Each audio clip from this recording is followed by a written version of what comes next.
Bonjour à tous et bienvenue de nouveau sur ma chaîne.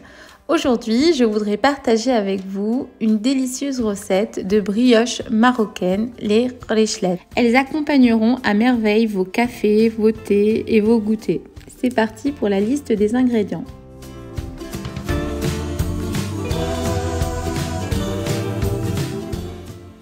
Alors, pour ce faire, nous aurons besoin de 500 g de farine, de levure boulangère, 5 g, c'est de la levure déshydratée. Une levure chimique, celle-ci fait 11 g, mais nous n'aurons besoin que de 9 à 10 g. Un sachet de sucre vanillé, 70 g d'huile, 2 cuillères à soupe de beurre ramolli, environ 300 ml de lait tiède, une cuillère à soupe de sésame en grains, une cuillère à soupe de sésame moulu, une cuillère à soupe d'anis en grains, une cuillère à café d'anis moulu, 5 cuillères à soupe de sucre en poudre, une demi-cuillère à café de sel, un jaune d'œuf et 2 blancs d'œuf, puisque un jaune sera réservé pour la dorure, auquel on ajoutera une cuillère à soupe de lait et un petit peu de sésame pour la décoration. C'est parti. Donc dans la cuve de mon robot, je vais mettre ma farine.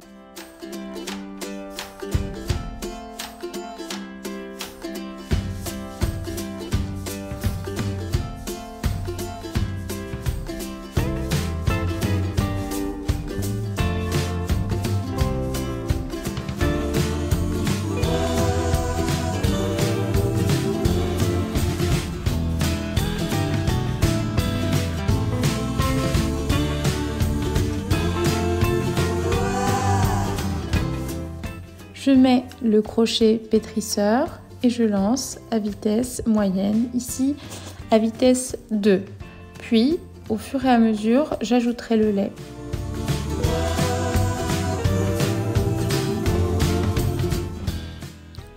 Au bout de 2 à 3 minutes de pétrissage, j'augmente la vitesse à 4 et je laisse pétrir pendant environ 5 minutes.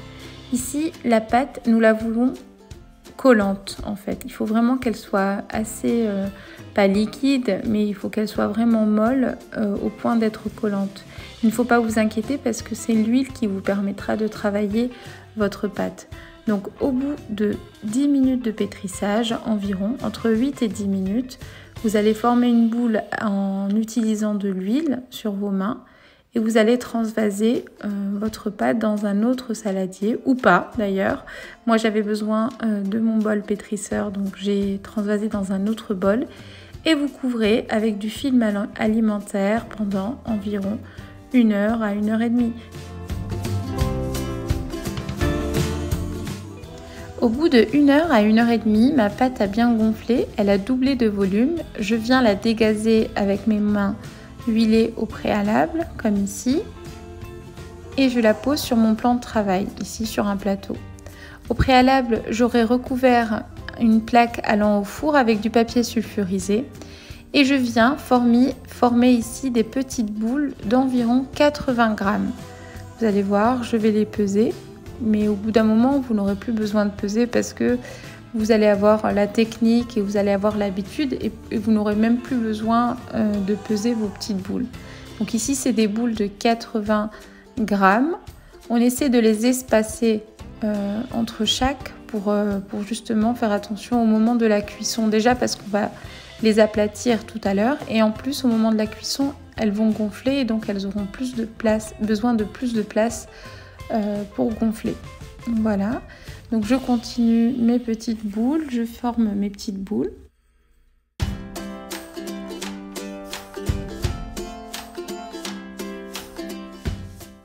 Voilà, j'ai fini mon premier plateau, j'obtiens 9 boules sur ce plateau et j'en ai obtenu également 4 autres sur un autre plateau, ce qui me fait un total de 13 boules.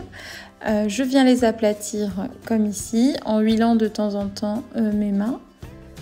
Et je vais venir les recouvrir et les laisser poser pendant encore une demi-heure. Après une demi-heure de pause, je viens découvrir mes boules, vous voyez, elles ont gonflé. Et je prends mon mélange de jaune d'œuf et d'une cuillère à soupe de lait. Je viens badigeonner mes petits pains comme ici. Puis je viens les saupoudrer de graines de sésame. Au préalable, j'aurai chauffé mon four à 200 degrés. Je viens enfourner mes petites brioches pour 20 minutes à 200 degrés. Et il ne nous reste plus qu'à les déguster. Voilà. J'espère que cette vidéo vous aura plu. N'hésitez pas à liker, à la partager. Et si vous avez essayé la recette, n'hésitez pas à commenter. Et surtout, vous abonner pour m'encourager à faire d'autres vidéos. Merci, ciao et à bientôt.